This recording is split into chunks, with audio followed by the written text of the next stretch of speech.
Now, we're talking about some big things here today, some huge shifts, but Naomi just mentioned something that's really significant for a lot of us and in our culture, and that is membership. Membership.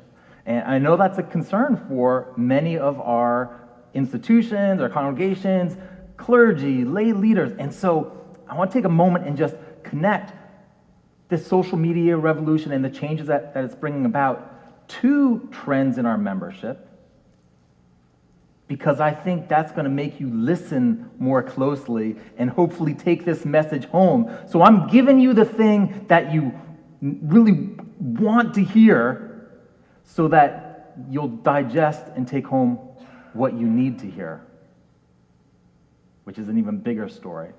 So let's talk for a minute about membership and social media.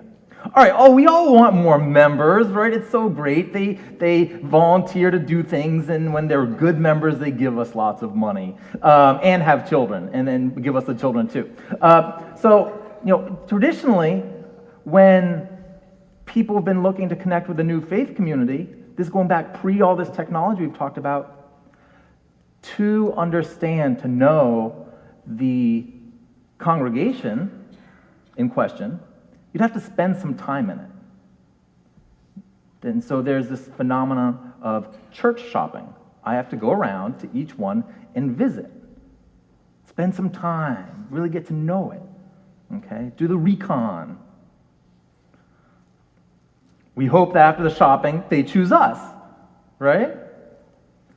Now, social media is changing the way this happens. So, go back before the social media to the internet, all of a sudden, instead of people coming through your door, your church door, as the front door, your website became the front door. More and more people, once Google came out and we started having access to this information, we became trained to anything I'm going to check out, especially if there's any anxiety or danger associated with doing the new thing, I'm going to do the search first. So no one goes to church, increasingly, without checking out the website first. Now, I opted to show you that door instead of websites because so many of them are scary. They don't represent the beauty of your congregation, okay? A lot of our websites pale in comparison. So people start looking at websites and judge your community based on, does the website look appealing? Are they communicating a story? Can I sense who you are, what you're about by that? Okay. We have so much to do in this area. We could do a day on it. Okay. That still matters. But what's changed is once somebody goes through that web door, the next step is no longer visiting in person. Going to church for the first time is really an anxious, challenging experience.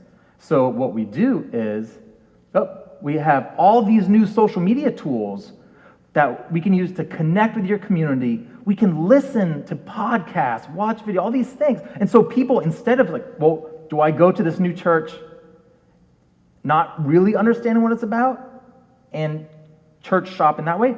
Or, since it's available now, do I engage with all their media and see what it's like in my pajamas?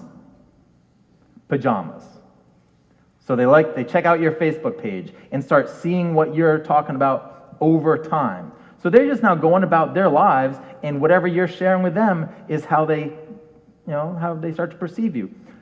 Facebook groups. Some congregations have groups where members can connect, and so they actually can start interacting.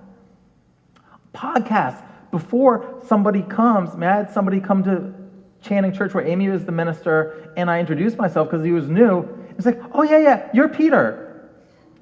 And then we talked, and he'd been listening, he'd been reading. He knew more about that congregation than some of the people who were there because he did his homework, and he decided, this is the place for me. And the tools that people can use, if we use them to figure this out, are just growing. Pinterest, all sorts of things.